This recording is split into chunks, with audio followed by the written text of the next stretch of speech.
Hey guys, Landon13 here, and today we are doing a movie review on the franchise known as Back to the Future. So of course, Back to the Future was made in 1985, basically the same plot as the film takes place in. So we follow a teenager called Marty McFly, played by Michael J. Fox, brilliant actor, and he just portrays the actor really good.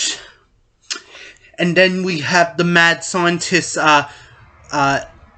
Doc, or Emmett Brown, played by Christopher Lloyd. He's brilliant too, and they're like the main characters. So basically the plot's simple.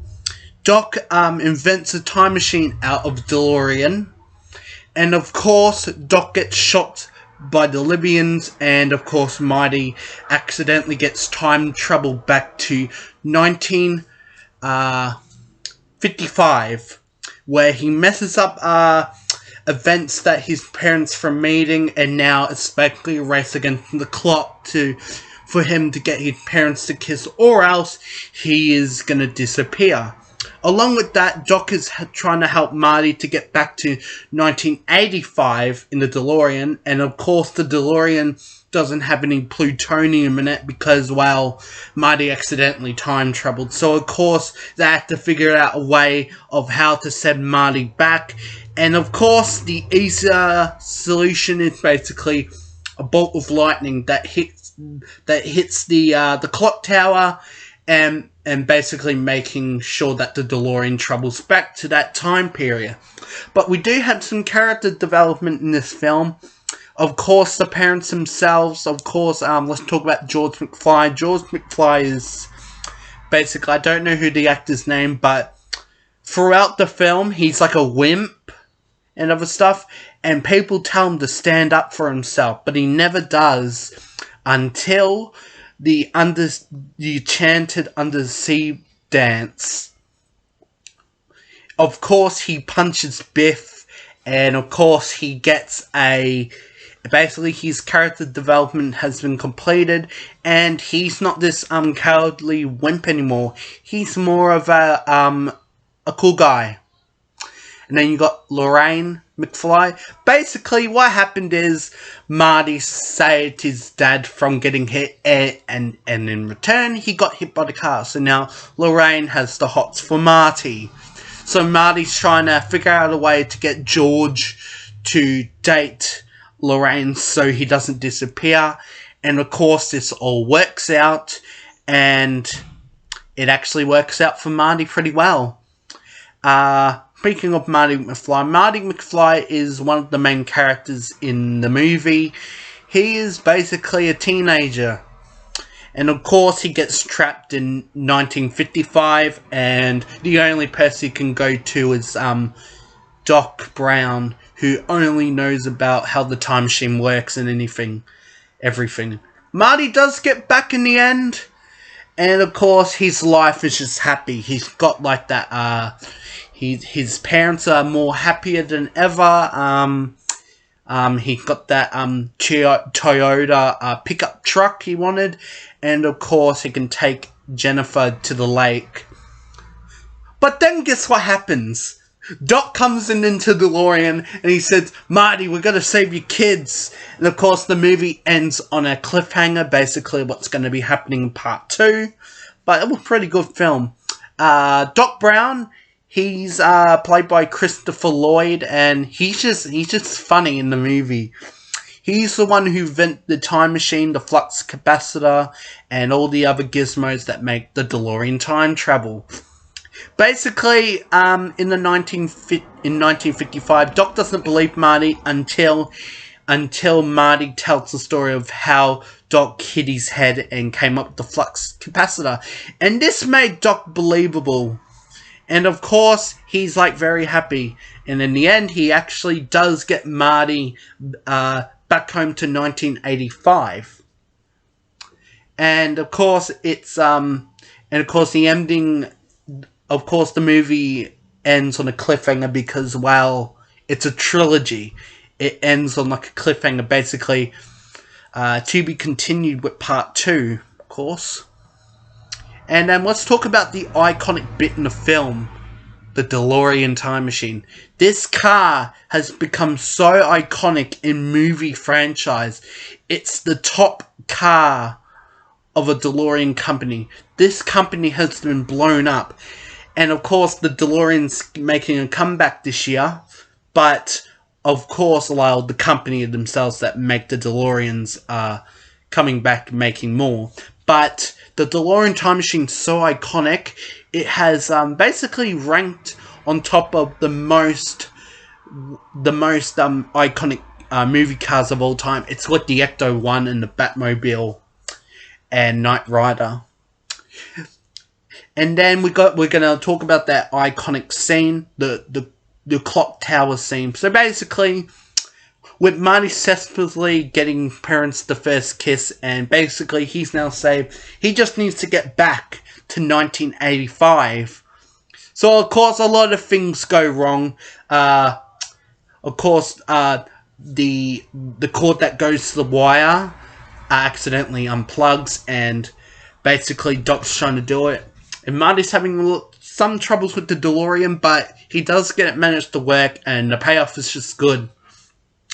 You got Doc hanging on the courthouse like the clock, and of course he's scared of heights, but he just does it, like zip lines down, plugs it, and a spark of lightning comes down from the roof of the clock tower and goes into the wire, and of course the DeLorean triumphs trouble and leaving a fire trail behind.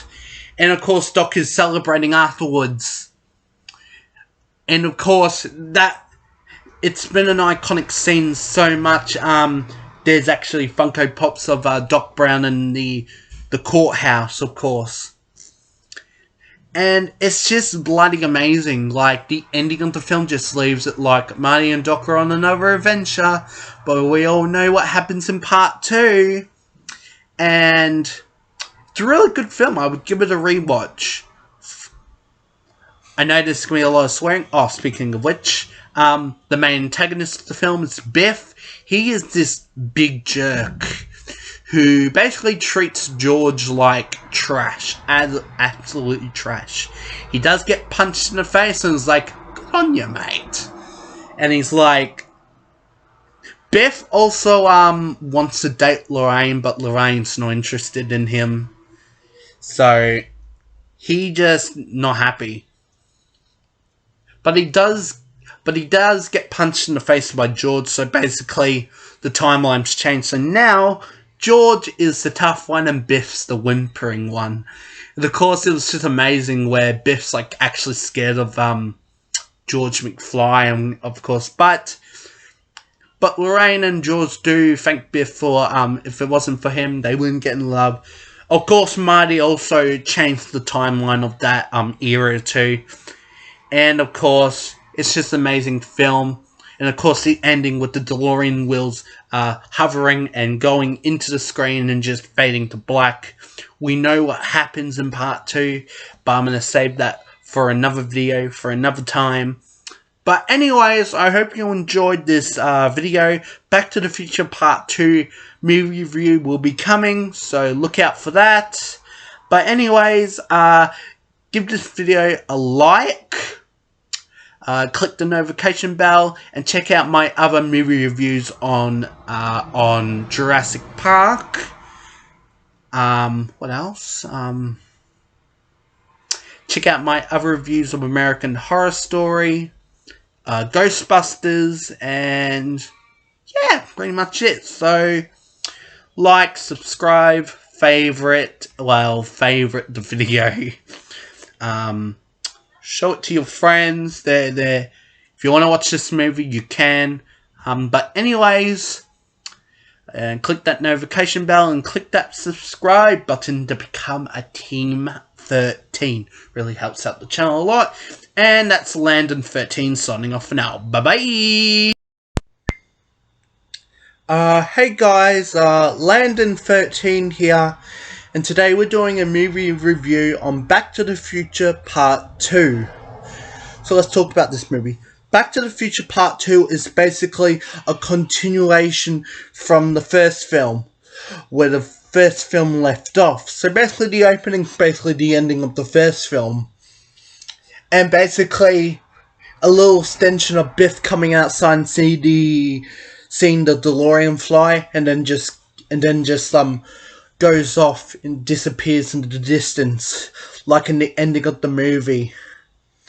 But anyways, basically there's 3 acts in this movie. Act 1 is basically saving Marty's kids from being in jail. Act 2 is basically getting Jennifer out of the house and returning to 1985. And Act 3 is basically getting the sports book back.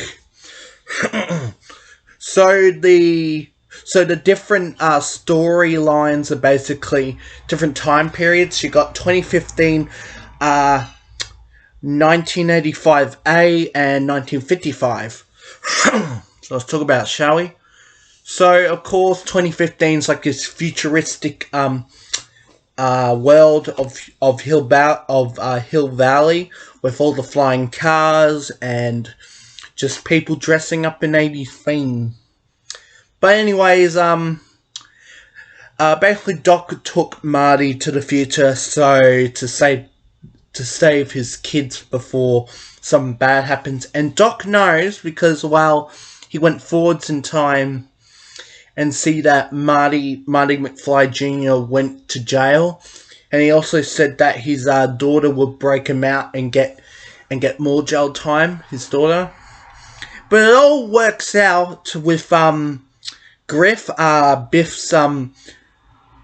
Biff's grandson. Basically, Griff instead gets the blame for it, and everything works finally. But unfortunately, Marty buys a sports book, and he pretty much gets overheard by old Biff. And old Biff's old plan is to steal the time machine, give it to his old self, so he can become rich and successful and powerful and other stuff. But anyways, they get Jennifer out of there, and Doc said he's got to destroy the time machine. Not so fast yet, because they return back to 1985. But something isn't right. Everywhere's just, well, chaos. And of course, soon Marty and Doc will discover that it is actually chaos, because Hill Valley is run by Biff. And basically Doc figures it out that how Biff came rich was from the sports almanac. So anyways, their plan is to go back to 1955, the event of the first movie, and trying to get the sports book back and destroy it to return to normal. But there's another major issue. The first film's Marty and the 1955 Doc are there, so they cannot run into themselves and they cannot be seen by them. Alright, paradoxes. But anyways, they do it. They burn the book, but Marty's stuck there. Marty gets given a letter by Doc in 1885, and of course the movie ends on another cliffhanger where Doc faints after seeing Marty just comes back.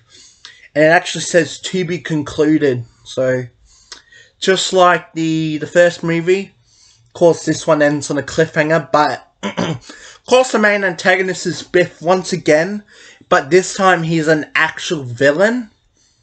So old Biff is the starter point of the movie. He basically finds out that Doc Brown has a time machine. Well, he figures it out pretty quickly because there's 2 Martys Juniors in the same place, and he figures out that, oh wait a minute, he's probably from the past. So anyways, he steals the time machine with the sports book, and when he comes back, he's just not there. He's just fainted out of reality. And then we got 1985A Biff. He's just evil. Anyways, he's rich and famous. Got his own company called Biffco, and he killed George McFly in this reality. and married to Marty's mother. And Marty isn't happy, but they do knock him unconscious to go to the future. And of course, the last one is Biff from 1955 in the first film. He is more of a central antagonist in this one, rather than the first film. He's just there. But in this one, he actually tries to murder Marty with his car. But of course, he gets stung by. Bernard, and he's just like, I hate Bernard, and something like that. So of course we're going to talk about the DeLorean once again. In this one, this is called DeLorean Mark II, and this one is the flying version. And of course, this one's very popular because it's on merchandise everywhere. With the Mr. Fusion, and you don't need the plutonium anymore, so you just got the Mr. Fusion to power the flux capacitor. But it's a really cool car in this one, my personal favourites. But of course, it gets struck by lightning near the end of the movie. And of course, speaking of the end of the movie, we get a little recap of the clock tower scene from the first movie. And Doc, it all goes well, but Doc just freaks out and faints after seeing Marty coming back. One of the greatest scenes has to be the tunnel chase scene, where Marty and Biff fight over the book. Marty gets the book, but Biff is about to kill him. But Marty has the hoverboard as well, and going really fast, and thankfully Doc is there to save Marty just in time. And of course, Biff goes into the truck of Bernard. Of course, it's just great. What's also fascinating is the hoverboards, like the little the skateboard things that float. Marty used it the chase scene in 2015, and of course the tunnel scene as well. Yeah. So of course the main characters are Marty and Doc this time. And Doc is basically aware of everything, even the changes in 1985A. And he basically gives us a really good demonstration of the timeline. Basically, the timeline screwed down to this, went down to this tangent, and of course, they cannot go back to the future, so they're going to go back to the past, 1955. And it was so cool seeing, like, the events of the first movie intertwined with the second movie, because you know that Marty has experienced this before, and we know what happens. But it's really cool, and plus we get, like, new scenes in 1955 with Marty, like trying to get the sports book back from Biff. Speaking of the sports book, the Grey Sports Overknack is basically this very powerful item you don't want to bring back to the future. Even Doc called out Marty for this, and Marty did realise his mistake, but it was too late because Biff had the book, but they burned it in the end, so of course they did. And of course the book gets burned and everything goes back, but not too fast yet, because the DeLorean gets struck by lightning, and we'll learn from the third film what happened to the DeLorean and Doc Brown.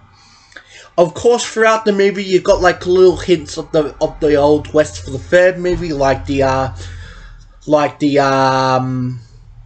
Nintendo arcade Wild West thing, Doc's shirt, Clint Eastwood movie, 1885 malfunctioning on the on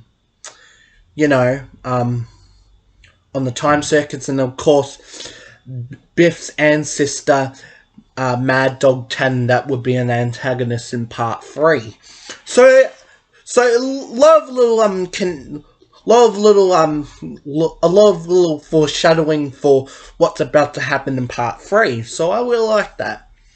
But anyways, I hope you enjoyed this review for Back to the Future Part 2. Next time will be Back to the Future Part 3 of the trilogy. and of course the last one of the movie franchise. But anyways, I hope you enjoyed this video. Give it a like, click the notification bell, and click that subscribe button to become a Team 13. Really helps out the channel a lot. But that's Landon13 signing off for now. Bye bye. Hey guys, Landon13 here, and today we're doing a movie review on Back to the Future Part 3, the last installment of the Back to the Future trilogy and the last movie in the franchise. So anyways, let's get into it. So Back to the Future Part 3 takes place right after Part 2's ending. Basically, the opening's like a recap of what happened with the clock tower scene in the first movie, and of course that ending with Marty and telling Doc he came back from the future and him fainting.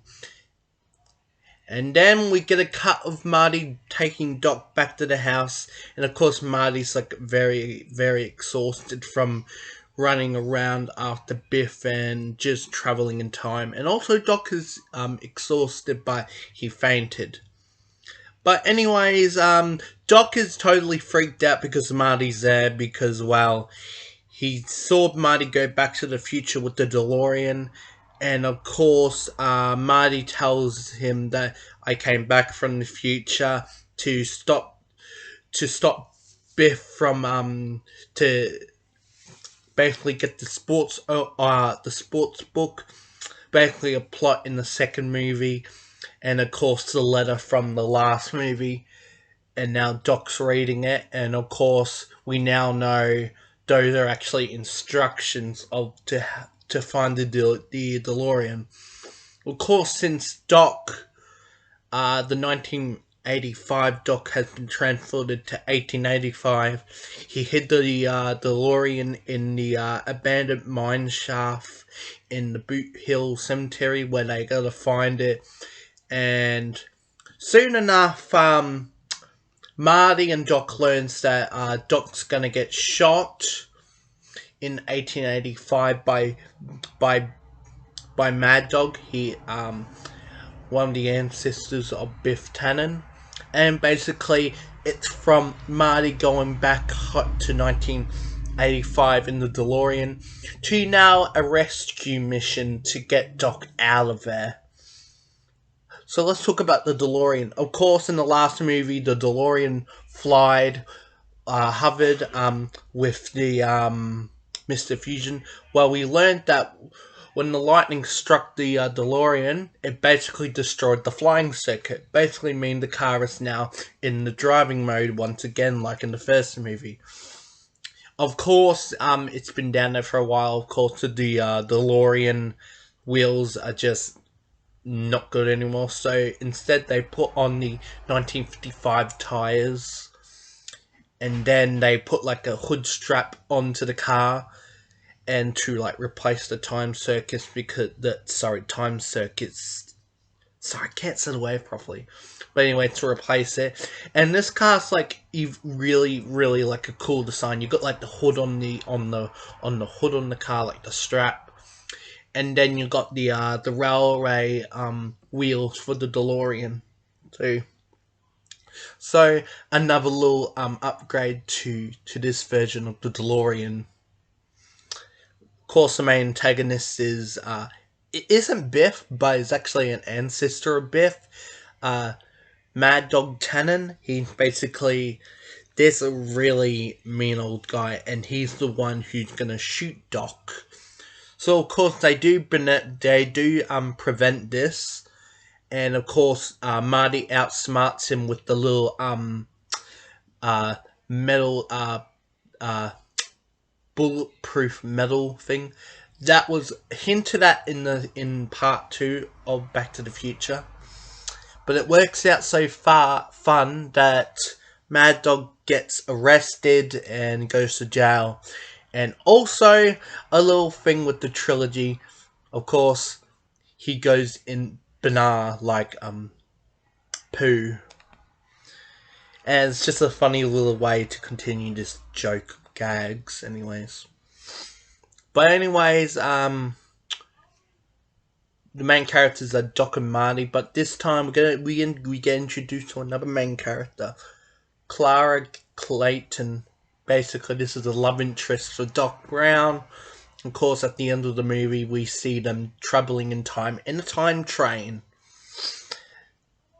And of course, she doesn't believe Doc is a time traveler before she sees the little model of the DeLorean.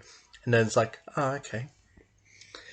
But there's a lot of iconic scenes in this movie, particular the train scene with the DeLorean on the tracks and the locomotive pushing the DeLorean, and it's just a really good scene to remember this that scene. And also when the DeLorean arrives into 1885, the Indians approach, and wow, that's another great scene.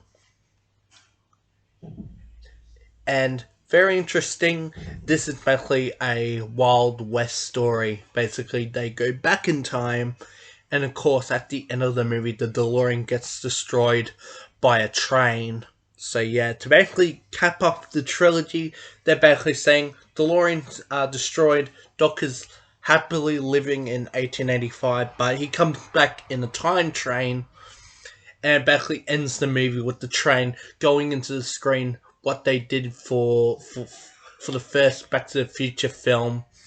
And you know, it's really good. The train scene gets you really intense and stuff. A lot of funny moments, a lot of serious moments actually, with Marty overcoming the word chicken, because that word messed up some things. But Marty does overcome that word eventually. And of course, their future gets rewritten anyways. So, yeah, that's pretty much Back to the Future Part 3. A really good movie. Really good movie.